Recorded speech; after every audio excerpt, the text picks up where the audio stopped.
Arab Americans saw the election of Barack Obama as a fresh start and a chance to have issues they cared about addressed.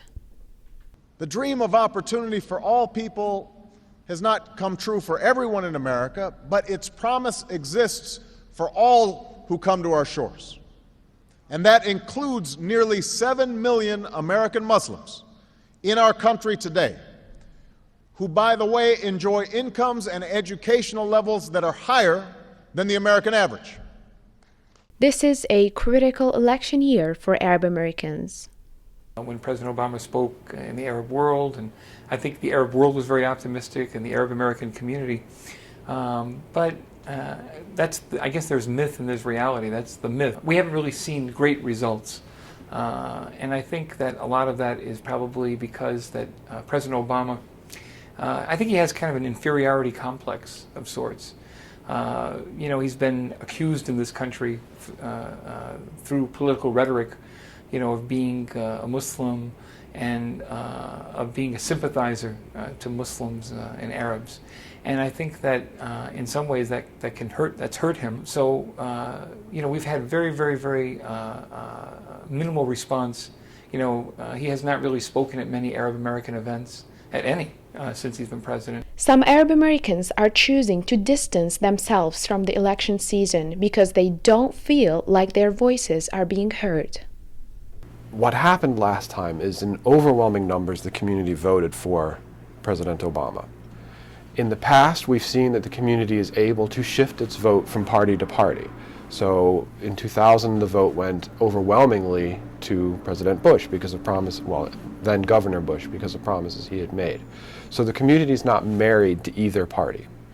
But I think at this point in time, the rhetoric that has come out of the Republican Party in particular, and some of the policies that came out of the Republican Party have really soured the community on the Republican Party in general. So the likelihood is they're going to go Democratic. That's what the polling tends to show. Now the question that comes out of the last 3.5 years is, do they remain inspired enough by President Obama to actually go and vote on Election Day? And that's the key thing.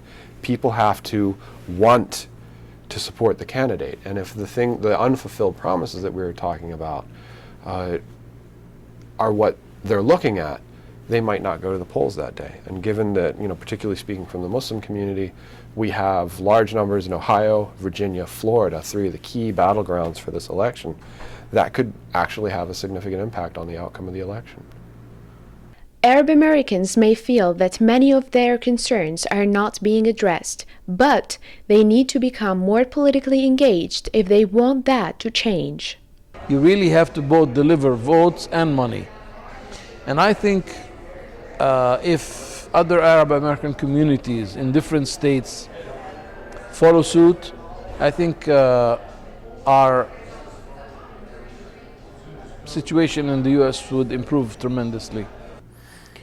Well, I think that in the United States, we have a great situation where politicians will respond to active, organized communities. And so I'm not going to sit around and, Newt Gingrich said something bad about us, Herman Cain said something bad about us. Politicians don't pay attention to us. It's there, it's a reality. But I'm more interested in solutions.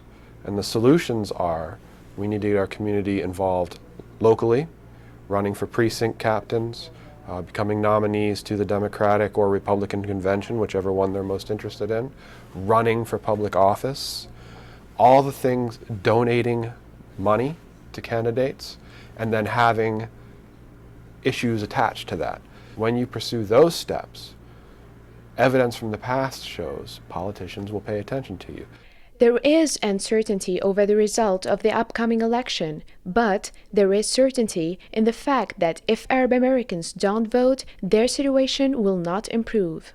This is Abir Bouguera and Angel Polacco reporting from Washington, D.C.